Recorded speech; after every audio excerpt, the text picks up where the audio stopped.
નમસ્તે વિદ્યાર્થી મિત્રો, ધોરણ 10ના સામાજિક વિજ્ઞાન વિષયની અંદર આજના લેક્ચરની અંદર આપનું સ્વાગત છે. તો આજે જે આપણે પહેલું ચેપ્ટર જે ચાલુ છે એની અંદર થોડીક આગળ ચર્ચા કરશું. છેલ્લે આપણે જે શરૂઆત કરી એની અંદર ભારતનો પરિચય, બરાબર, વિષ્ણુ પુરાણમાં શ્લોકથી ભારતનો પરિચય મેળવ્યો કે હિન્દ મહાસાગરથી ઉત્તર, હિમાલયથી દક્ષિણે જે ભાગ, જે ભૂમિખંડ આવેલો છે એ ભારત તરીકે ઓળખાય છે અને એમાં વસનારા લોકો ભારતીય તરીકે ઓળખાય છે.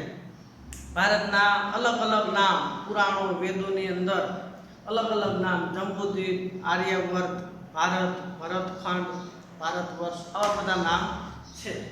ત્યાર પછી ભારતીય પ્રજા છે એ પ્રાચીન સમયથી અન્ય જે કંઈ સંસ્કૃતિઓ છે એની કરતાં વધારે વિકસિત જોવા મળે. એના પુરાવા મોહેંજો-દડો અને સિંધુ ખીણની સંસ્કૃતિમાંથી આપણને જે અવશેષો મળ્યા એના ઉપરથી કહી શકાય કે બીજી અન્ય જે પ્રજાઓ હતી એની કરતાં વધારે પોતે વિકસિત અને સંસ્કૃતિ ધરાવતી હતી. કે સંસ્કૃતિ એટલે શું એનો પણ આપણે અર્થ મેળવ્યો.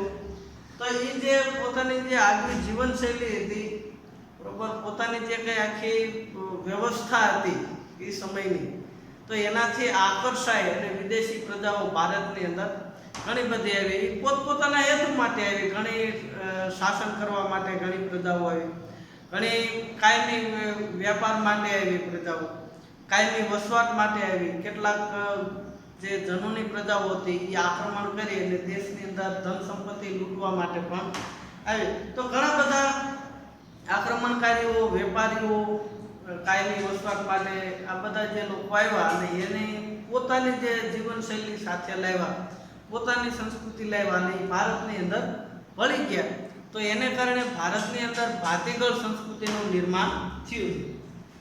ત્યાર પછી ભારતનું સ્થાન અને વિસ્તાર.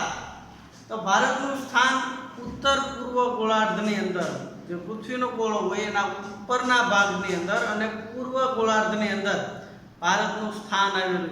ઉત્તરમાં આપણે જે વિષ્ણુ પુરાણનો શ્લોક લીધો એ જ પ્રમાણે કે હિમાલયથી દક્ષિણ ભાગે, હિન્દ મહાસાગરથી ઉપરના ભાગે ભારતનું છે એ સ્થાન આવેલું છે. કદ તો કે 32.8 લાખ ચોરસ કિલોમીટર છે. ભારત છે એ ચોરસ કિલોમીટર ક્ષેત્રફળ ધરાવે છે, બરોબર. વિશ્વમાં સૌથી મોટા દેશોની અંદર 7મું સ્થાન ધરાવે છે. ત્યાર પછી ભૌગોલિક બાબતો જોઈએ તો ભારતની અંદર સૌથી વધારે વરસાદ પડતો વિસ્તાર આવેલો છે, બરોબર, જ્યાં વિશ્વનો સૌથી વધારે વરસાદ નોંધાયેલો છે.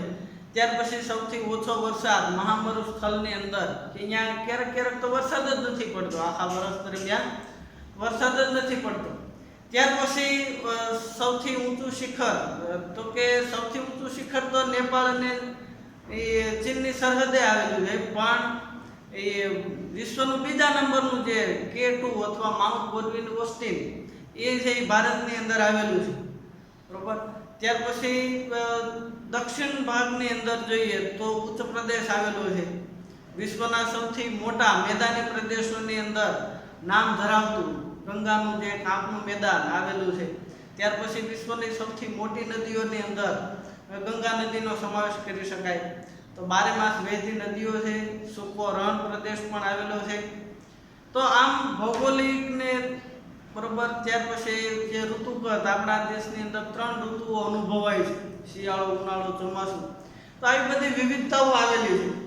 ત્યાર પછી આગળ આપણે જોયું કે વૈવિધ્યસભર વારસો, કે જે આપણને આપણા જે પૂર્વજો તરફથી જે કંઈ મળ્યું એને વારસો કહેવાય.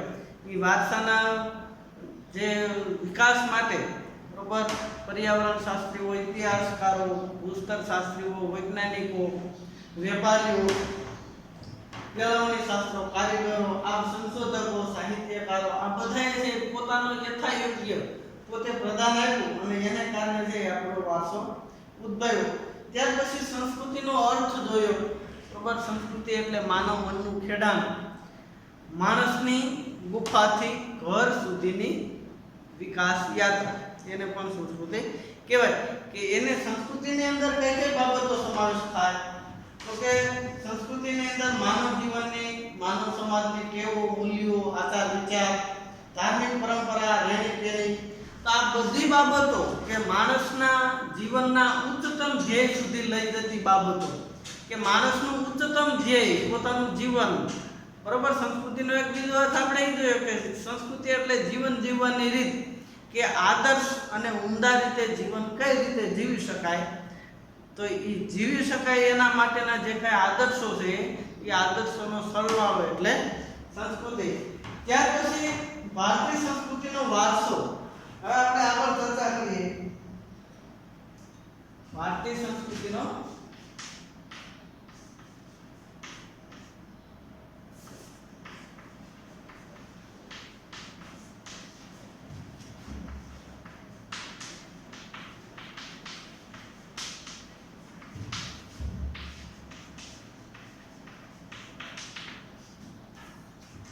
વારસો એટલે શું? તો કે આપણા પૂર્વજો તરફથી જે કાંઈ મળે તે એમાં આપણે કંઈક ઉમેરો કરીએ અને આપણી આવનારી પેઢી, આપણી અનુગામી પેઢીને જે આપીએ તો એને વારસો કહેવાય. એ અનુગામી પેઢી એમાં કંઈક ઉમેરો કરે, સુધારા વધારા કરી અને પોતાની અનુગામી પેઢીને આપે. આમ એક પેઢી દર પેઢી જે કાંઈ ચાલ્યું આવે એકબીજાને આદાન પ્રદાન કરવાનું, તો એને વારસો કહેવાય. તો એ માણસનો વારસો થયો કહેવાય. તો હવે આપણા પાઠનું ચેપ્ટરનું હેડિંગ શું છે કે ભારતનો વારસો.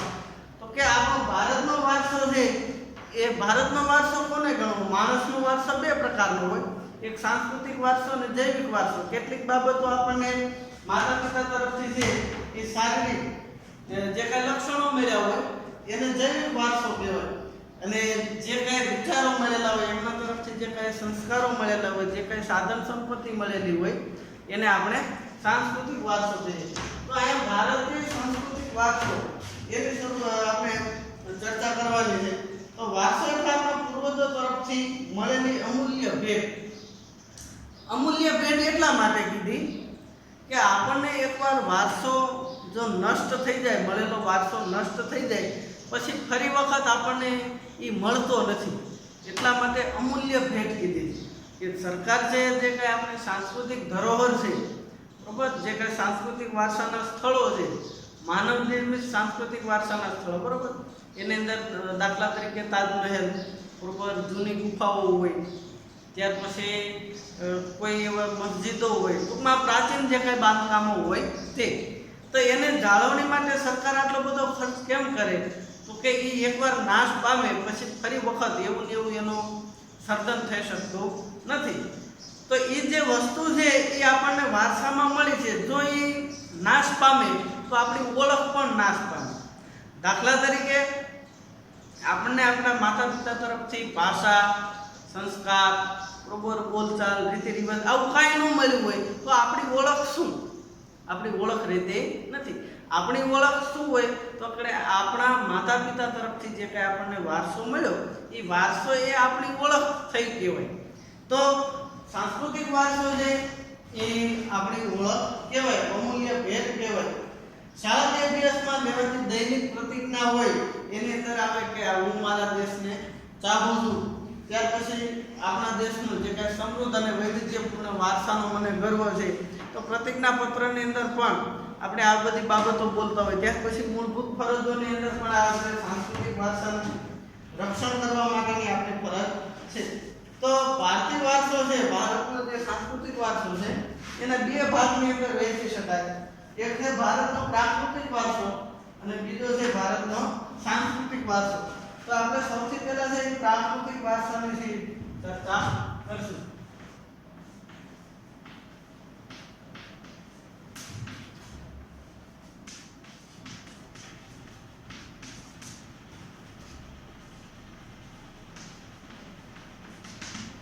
હવે પ્રાકૃતિક વારસો તો એની અંદર શું આવે? પ્રાકૃતિક નેચર, બરોબર, પ્રકૃતિ એટલે નેચર ને નેચર એટલે માનવ સર્જિત ન હોય એવી બધી વસ્તુ, મતલબ કુદરતી. તો ભારતનો કુદરતી વારસો એ કુદરત દ્વારા જે કાંઈ મળેલું છે તે, બરોબર, આપણને ઘણી બધી વસ્તુઓ કુદરત તરફથી મળી છે, પણ કુદરત તરફથી મળી તો આપણને સાંસ્કૃતિક વારસામાં સમાવેશ શા માટે કર્યો? સમજાણું? તો કે કુદરતમાં તરફથી મળેલી જે વસ્તુઓ હતી એ વસ્તુઓ આપણા જે કંઈ પૂર્વજો હતા એને જાળવણી કરી, બરોબર, એની વસ્તુઓ આપણને જે કાંઈ વસ્તુઓ છે એ બધી જ વસ્તુઓ કુદરત તરફથી મળે છે, બરોબર. જમીન, જંગલો, નદીઓ, પર્વતો, ખનિજો, આ બધી વસ્તુ છે એ આપણને કુદરત તરફથી મળે છે. પણ આપણે એને વપરાશ કરીએ અને એમાંથી વિવિધ ચીજો ઉત્પન્ન કરીએ, પણ એ ચીજો છે એ આપણી ભવિષ્યની પેઢી માટે પણ આપણે જાળવી રાખીએ છીએ.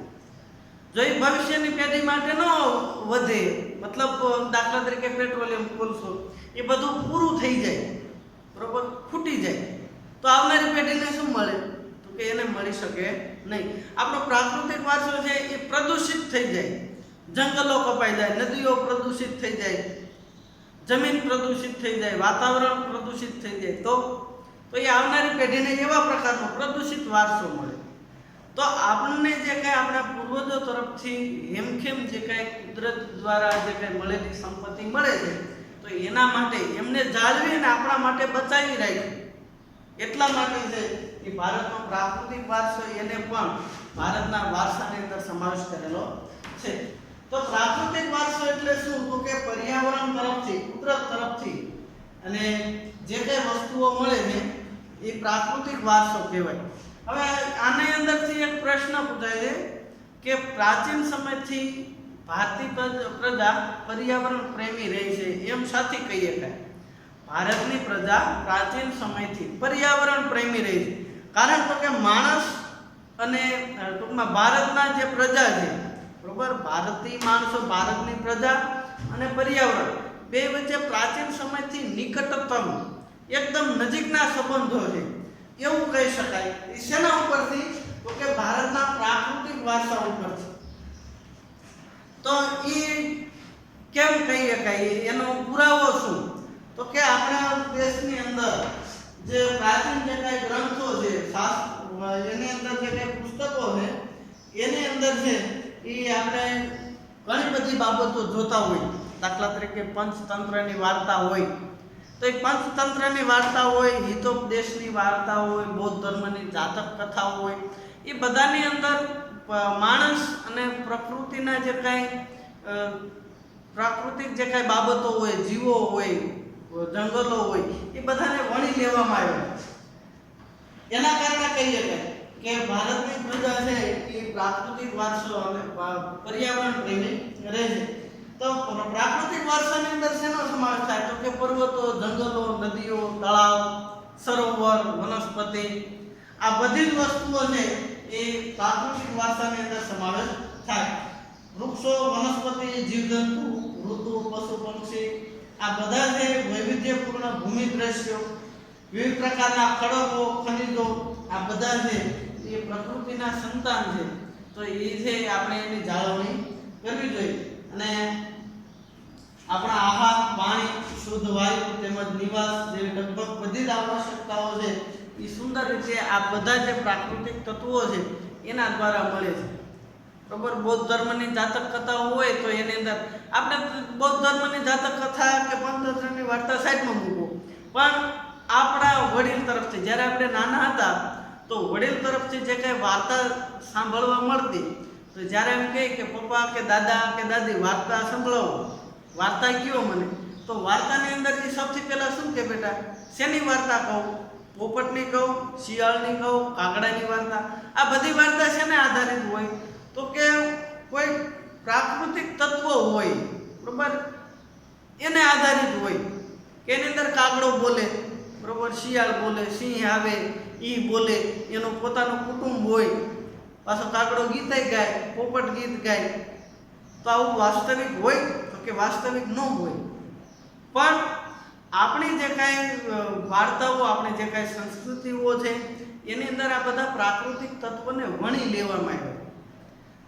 આપણે જે કાંઈ વિવિધ ગીતો હોય, બરોબર, ઋતુ ગીત આવે, સામાન્ય આપણે કીર્તન લઈ લો, કીર્તન, બરોબર, જે સત્સંગની અંદર કીર્તન ગવાતા હોય, કાનુડાઓ તને કાગળિયા લખી લખી ઠાકી, એની અંદર તો કે ત્રણેય ઋતુના નામ આવે, આવે કે ન આવે? તો ત્રણેય ઋતુના નામ આવે.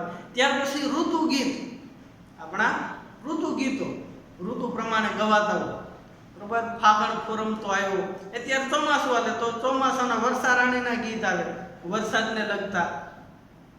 તો આ બધી વસ્તુ શું છે તો કે માણસ અને કુદરત, માણસ અને પ્રકૃતિ સાથેના સંબંધો છે.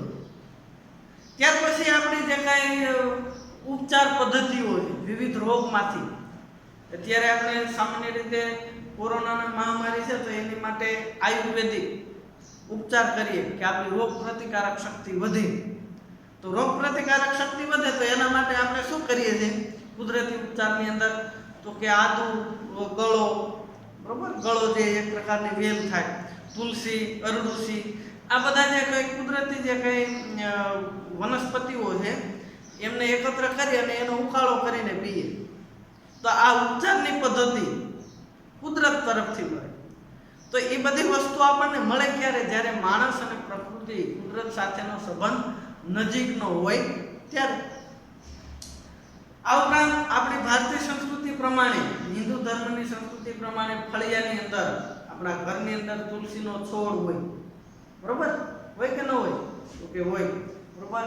પછી મહાદેવજીને આપણે પાણી ચડાવવા જઈએ, ખાસ કરીને અમુક દાદા હોય, અમુક શિયાળા શ્રાવણ મહિનામાં હમણાં આવશે એટલે 1 મહિના પૂરતા ભગતો નીકળી પડશે તો ત્યારે એ બિલ્વ પત્ર ચડાવશે.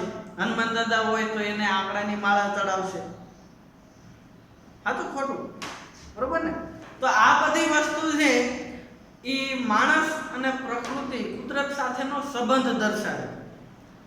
તો એને કારણે કહીએ કે માણસ અને પ્રકૃતિ સાથેનો આપણો સંબંધ પ્રાચીન સમયથી નજીકનો રહ્યો છે. હવે જવાબ આવડશે કે નહીં આવડે? બરોબર, કે એવું માણસ અને પ્રકૃતિ સાથેનો સંબંધ નજીકનો છે એવું સાથી કહીએ કે. અથવા તો પ્રશ્ન એમ પૂછાય કે ભારતીય પ્રજા પ્રાચીન સમયથી પર્યાવરણ પ્રેમી રહી છે એવું સાથી કહી શકાય? તો આ એનો જવાબ છે. બરોબર, આપણા દેવી દેવતાઓ લઈ લ્યો, બરોબર, મેલડીમાં હોય એનું વાહન કયું તો કે બકરી, બરોબર. ત્યાર પછી શંકર ભગવાન એનું વાહન બળદ, ગણપતિ બાપા ઉંદર, કાર્તિકેય ભગવાન તો એના વાહન તો કે મોર. તો આ બધા દેવી દેવતાઓ છે એમના વાહન તરીકે પ્રાકૃતિક તત્વોને સ્વીકાર્યા છે. શંકર ભગવાનના ગળામાં સાપ.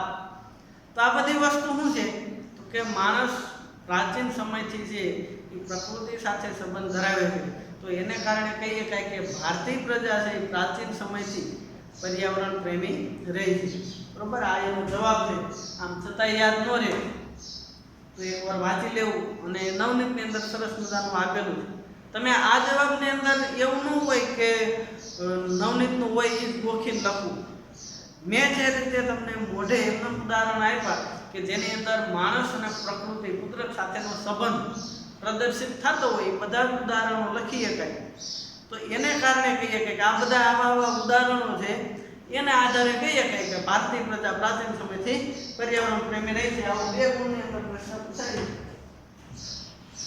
તો પ્રાકૃતિક સાથેનો સંબંધ, આપણો વ્યવહાર શ્રદ્ધાપૂર્વકનો હોવાનું ઉદાહરણ આપણને પંચતંત્રમાં જોવા મળે. બૌદ્ધ ધર્મની જાતક કથાઓ, બૌદ્ધ ધર્મની કેટલીક વાર્તાઓ છે, બરોબર. બૌદ્ધ ધર્મ દ્વારા જેના લેખકો છે એના દ્વારા કેટલીક જાતક કથાઓ લખી.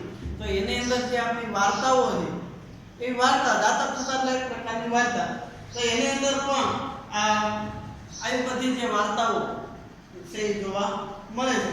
આપણા લોક સંગીત, શાસ્ત્રીય સંગીતમાં પણ ઋતુ અને પ્રકૃતિ સાથેનો સંબંધ જોવા મળે. શાસ્ત્રીય સંગીતની અંદર બરોબર કયા રાગથી છે વરસાદ આવે, બરોબર, અમુક રાગ ગાવાથી વરસાદ આવે ખબર હોય, બરોબર, એ આપણે આગળ આવશે.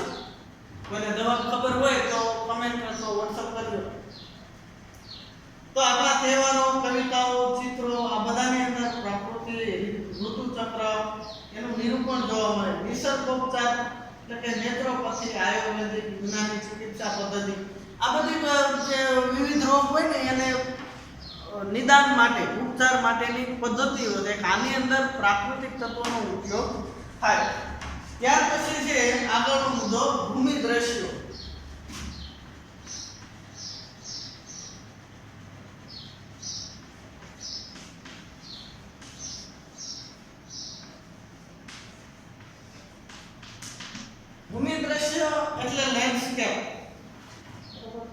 તો ભૂમિ દ્રશ્યની અંદર આપણે સામાન્ય રીતે ભૂમિ દ્રશ્ય એટલે શું તો કે ભૂપૃષ્ઠ ઉપર જે મેદાનો બરોબર ઉચ્ચ પ્રદેશો પર્વતો જોવા મળે છે તે તો સામાન્ય રીતે આપણે એક તમને ઉદાહરણ આપું કે આપણા તમામ ખાસ કરીને તમામ ધર્મના જે કંઈ ધાર્મિક સ્થાનકો છે એ મોટે ભાગે પર્વતની શિખર ઉપર આવેલા હોય તો એ ભૂમિ દ્રશ્યો સાથે આપણે જે એ સંકળાયેલા છે બરોબર પછી ઘણી બધી ગુફાઓ હોય એની અંદર પણ આપણે દર્શન માટે દાખલા તરીકે અમરનાથની તો અમરનાથની યાત્રા કરવા જાય તો એ બરફનું શિવલિંગ એ જે ગુફાની અંદર તૈયાર થાય છે તો આ બધી બાબતો છે એ આપણો માણસનો ભૂમિ દ્રશ્યો સાથેનો સંબંધ દર્શાવે તો ભૂમિ દ્રશ્યોનું આપણા દેશની અંદર અનેક રીતે સર્જન જોવા મળે હિમાલય પર્વત એ ભૂમિ આકાર છે હિમાલયમાં અનેક પ્રકારની ઉપયોગી વનસ્પતિ ખનિજ અવનવા પશુ પંખીઓ શિખરો બરફથી છવાયેલા છે કારણ તો કે એ જે પર્વતો હોય એ ખાસ કરીને આપણે જે કંઈ પ્રાકૃતિક સંપદા હોય એના રક્ષક ગણી શકાય કારણ કે પર્વતોમાંથી નદીઓનું સર્જન થાય એને કારણે જંગલો છે એને ઉદ્ભવતા હોય ત્યાર પછી પર્વતો ઉપરથી જે કાંઈ નદીઓ પસાર થાય તો એનાથી કાપના મેદાનો સર્જન થાય પર્વતોમાંથી ખનિજો મળી શકે ત્યાર પછી આપણી પ્રાચીન બાબતો લઈ લ્યો બરોબર કે પ્રાચીન સમયની અંદર જે ભગવાન કૃષ્ણ લીલાની અંદર કૃષ્ણ ભગવાનની અંદર જે બોલો કયા પર્વતનો ગર્વ તોડ્યો ગોવર્ધન પર્વતની પૂજા કરી હતી બરોબર ને ઇન્દ્રનો ગર્વ ઉતારવા માટે કે ભાઈ ગોવર્ધન પર્વત આખો ઉપાડ્યો તો એ પર્વતની પૂજા કરી આ ઉપરાંત આપણા જે દેવી દેવતાઓ હોય એમના સ્થાનકો પર્વતો ઉપર હોય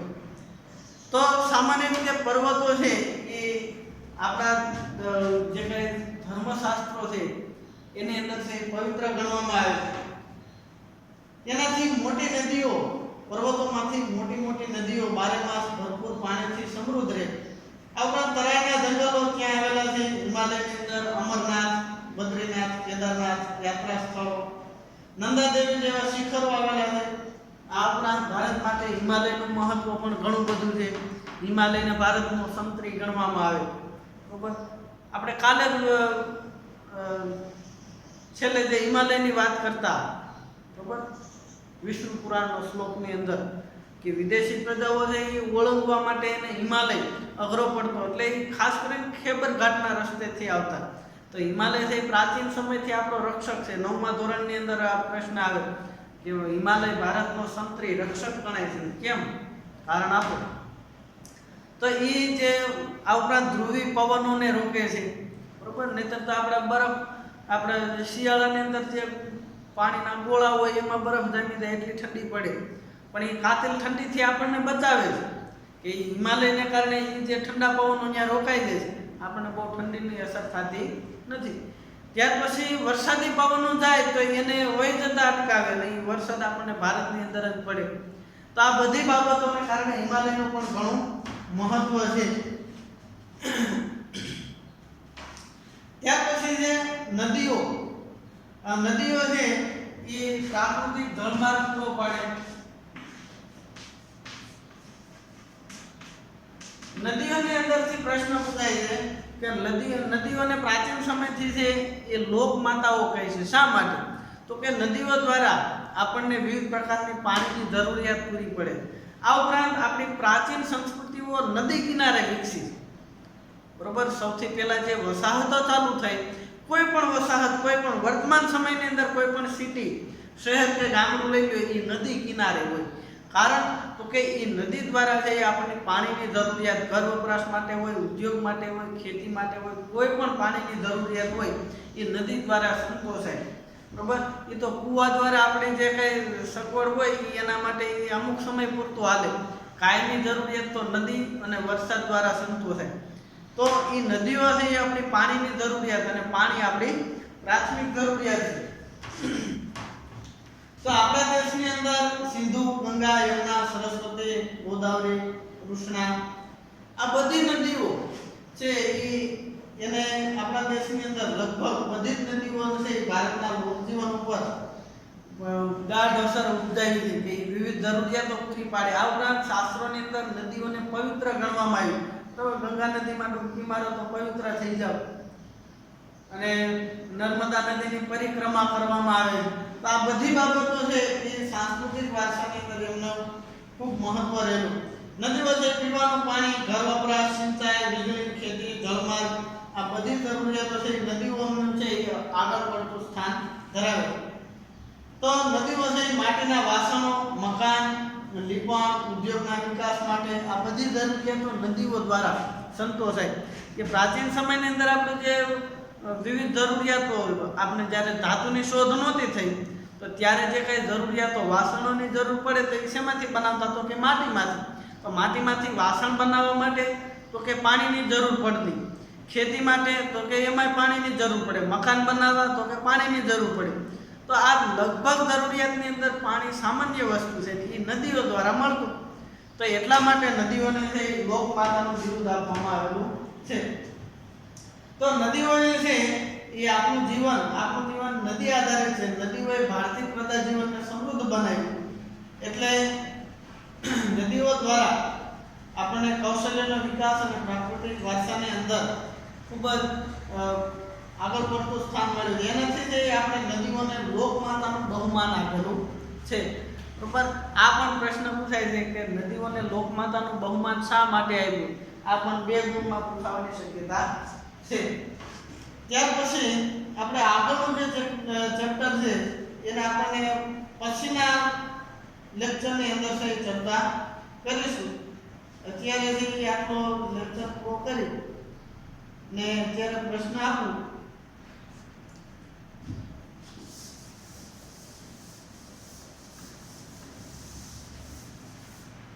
તો પ્રશ્નની અંદર આ કોઈ ટૂંકો પ્રશ્ન નહીં પણ હોમવર્ક આપી દઉં.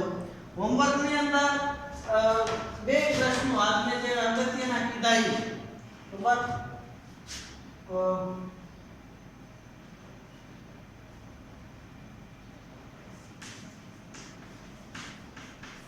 ભારતીય પ્રજા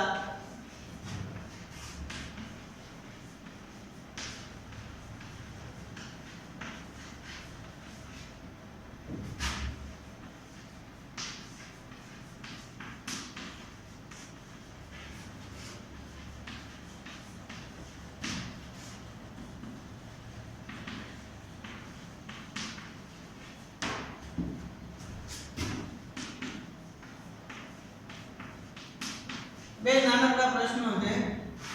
અને બીજો પ્રશ્ન, નદીઓને લોકમાતાનું બહુમાન આપ્યું.